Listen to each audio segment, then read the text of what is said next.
여러분 안녕하세요, 트렌드입니다. 이전 영상에서 아이폰 11 카메라에 관한 소식을 전해드렸는데요. 올 가을 출시되는 아이폰 11은 카메라 성능과 기능에 상당한 집중을 하고 있다고 말씀드렸었죠. 그런데 내년 상반기 출시가 예상되고 있는 갤럭시 S11에 정말 역대급 성능이 탑재될 거란 소식이 전해졌는데요. 과연 어떨지 바로 한번 알아보겠습니다.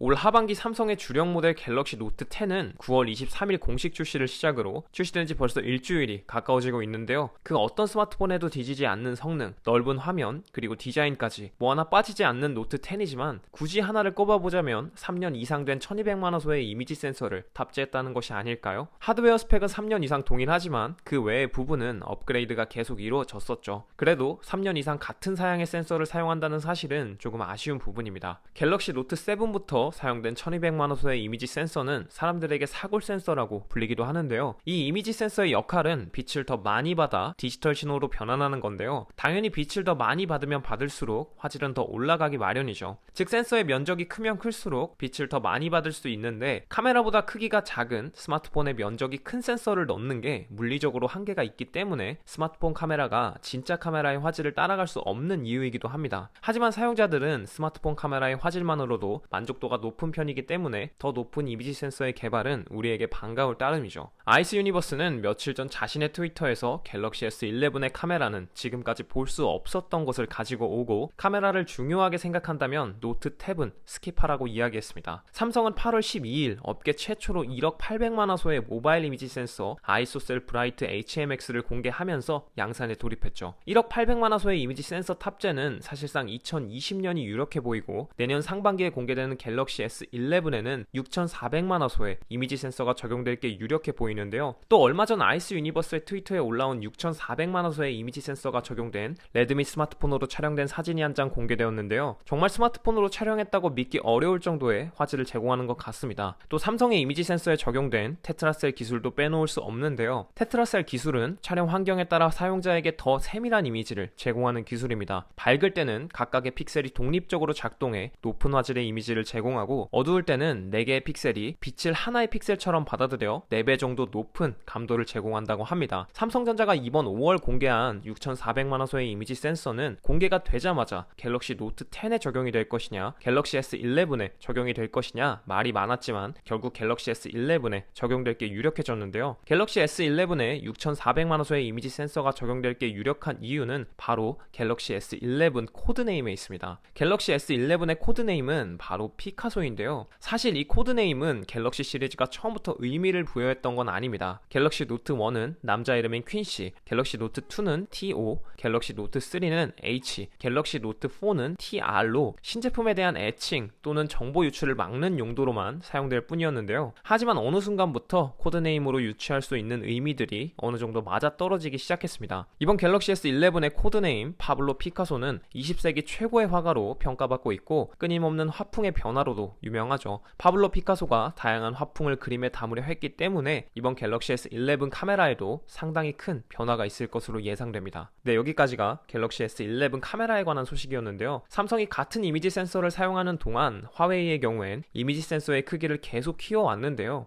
센서의 크기가 커지기는 했지만 이미지의 퀄리티는 아직 문제가 많다는 평이 주를 이룹니다. 센서의 크기만 크다고 해서 화질이 무조건적으로 좋아지는 것도 아니고 이미지 프로세싱, 센서, 렌즈 등등 이런 것들이 종합적으로 시너지를 내줘야 좋은 결과물을 가져다 주는데 비록 삼성이 3년 이상 같은 이미지 센서를 사용하고 있어서 조금 느리다고 생각할 수도 있지만 그만큼 더 확실하고 좋은 제품을 가지고 나와줬으면 좋겠습니다. 제 영상이 도움이 되셨다면 구독과 좋아요도 함께 눌러주시면 정말 감사하겠습니다. 그럼 저는 다음 영상에서 뵐게요. 감사합니다. 이상 트렌드였습니다.